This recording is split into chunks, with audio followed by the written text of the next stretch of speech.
শুভ সকাল। আমার প্রতিদিন চ্যানেলের আরেকটি ভিডিওতে আপনাদের অনেক অনেক স্বাগত।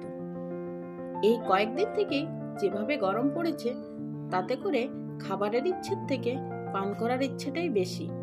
তাই আজকে আমি এই মরশুমের কিছু ফল আর একটি ডাবের জল দিয়েই শরবত বানাবো। আর যদি আপনাদের এই শরবত ভালো লাগে তাহলে অবশ্যই আমার চ্যানেলটি সাবস্ক্রাইব করে নিচে বেল আইকনটি প্রেস করে দেবেন আর একটি লাইক করে দেবেন। আর হ্যাঁ, আপনারাও যদি এই ফ্রুট শরবতটি বানাতে চান তাহলে আমার ভিডিওটি প্রথম থেকে শেষ পর্যন্ত দেখুন। চলুন তাহলে দেরি না করে দেখে নিই কিভাবে বানাবো আমি এই ফলের শরবত আর কি কি লাগছে। এই ফলের শরবত বানানোর জন্য প্রথমেই নিয়ে নিয়েছি আমি জাম, আর নিয়ে নিয়েছি তালের শাঁস, লিচু আর একটি ডাব। প্রথমে আমি জামের শাঁস বীজের থেকে আলাদা করে নিয়ে নেব।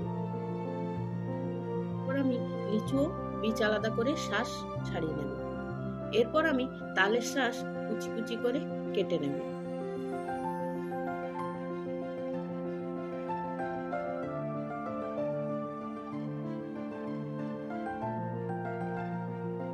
তারপর লিচু আমি একটি মিক্সির জারে নিয়ে খুব ভালোভাবে ব্লেন্ড করে নেব। এরপর দিয়ে দিচ্ছি আমি কিছুটা মতন গুঁড়ো চিনি। এরপর আমি আবার একবার ব্লেন্ড করার পর দিয়ে দিলাম জামের শাঁসটি। আমি খুব ভালোভাবে ব্লেন্ড করে নেব যতক্ষণ একটি সুন্দর কালার বেরিয়ে আসছে। এখানে জামের কালারটি সুন্দরভাবে বেরিয়ে আসে।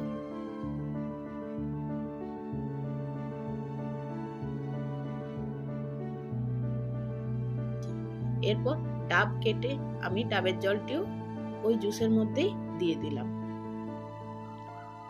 তারপর আমি একটি কাচের গ্লাসের মধ্যে তালের যে শাঁসের কুচিগুলি রেখেছিলাম কুচিগুলি রেখে কয়েক কিউব বরফ দিয়ে ওই শরবতটি তার মধ্যে দিয়ে দিলাম। ব্যাস রেডি আমাদের ফলের শরবত। এই শরবতটি আপনারা যে কোনো উপোসের দিনেও খেতে পারেন। আজ তাহলে এই পর্যন্তই রাখি, আবার দেখা হবে নতুন কোনো ভিডিওর সাথে। ততক্ষণ পর্যন্ত সবাই খুব ভালো থাকবেন, সুস্থ থাকবেন।